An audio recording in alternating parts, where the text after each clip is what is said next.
السلام عليكم ورحمة الله. ازيكم عاملين ايه؟ يا رب تكونوا بخير وبأحسن حال.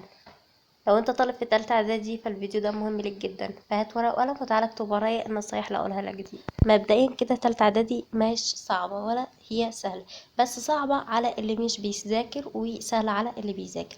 فلو انت طالب بتحب المذاكرة قوي فالفيديو ده مهم ليك في بعض التكات، ولو انت طالب مش بتذاكر فالفيديو ده مهم ليك من اوله لاخره، فاسمعه كله.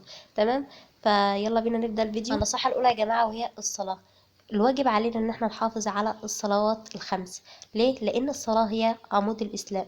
وكمان ما تتعمدش انك انت تترك فرض من الفروض الخمسة، لقول النبي صلى الله عليه وسلم: بين الرجل وبين الكفر والشرك هو ترك الصلاة. وقال عليه الصلاة والسلام: العهد الذي بيننا وبينهم الصلاة، فمن تركها فقد كفر. يبقى واحد، الالتزام في الصلاة. تاني حاجة وهو تنظيم الوقت. حاولوا على قد ما تقدروا انكم انتوا تخططوا ليومكم وتنظموا وقتكم، تكتبوا الخطط والاهداف على ورق. تمام.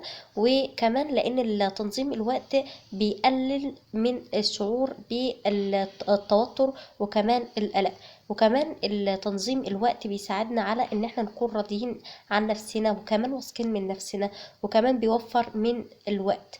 ليه؟ لان تنظيم الوقت بيدينا كمان الحافز كمان للعمل.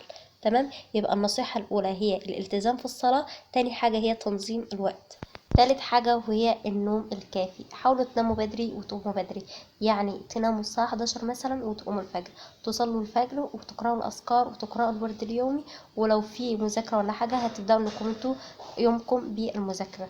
تمام. يبقى لأن كمان النوم يا جماعة في علم النفس بيقول إن النوم الكافي بيساعد جسمنا على التعافي، وكمان بيساعدنا على إن احنا نتجنب حالة الاكتئاب.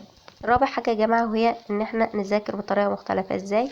اللي هو نستخدم الخرائط الذهنية ونستخدم اقلام التظليل علشان نظلل على النقاط المهمة ونرجع لها فيما بعد. تمام.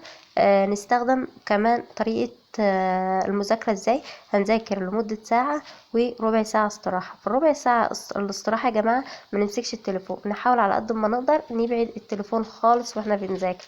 الربع ساعة دي هنعمل ايه فيها؟ ممكن نقوم نعمل تمرين مثلا، او نشرب مشروب، او كمان ان احنا مثلا نصلي، نقرأ قرآن، نعمل اي حاجة في الربع ساعة دي. تمام. يبقى نذاكر ساعة يا جماعة، والربع ساعة قلنا ما نحاولش ان احنا نمسك التليفون، لان التليفون من عوامل اللي بتشتت الطالب وبتخلينا كمان ان احنا نفقد تركيزنا وانتباهنا، فمش هنعرف نذاكر. فنبعد التليفون خالص لما نيجي نذاكر. يبقى نذاكر ازاي؟ نذاكر بطريقة الساعة وربع ساعة استراحة. طبعا انا عندي برضو اكيد باين في كلام، فيلا بينا نكمل.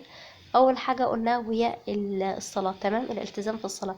تاني حاجه قلناها يا جماعه وهي تنظيم الوقت.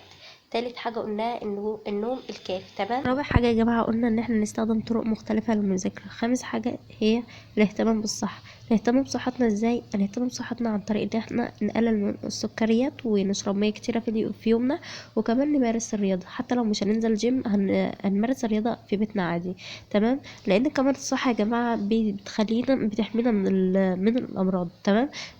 كمان كلنا عارفين مقوله ان العقل السليم في الجسم السليم. طب العقل السليم في الجسم السليم من ايه؟ من الاهتمام بالصحه. تمام. يبقى كده قدمنا اهم 5 نصايح لتالتة اعدادي. لو عجبكم الفيديو ما تنسوش تعملوا لايك وتشتركوا في القناه. سلام.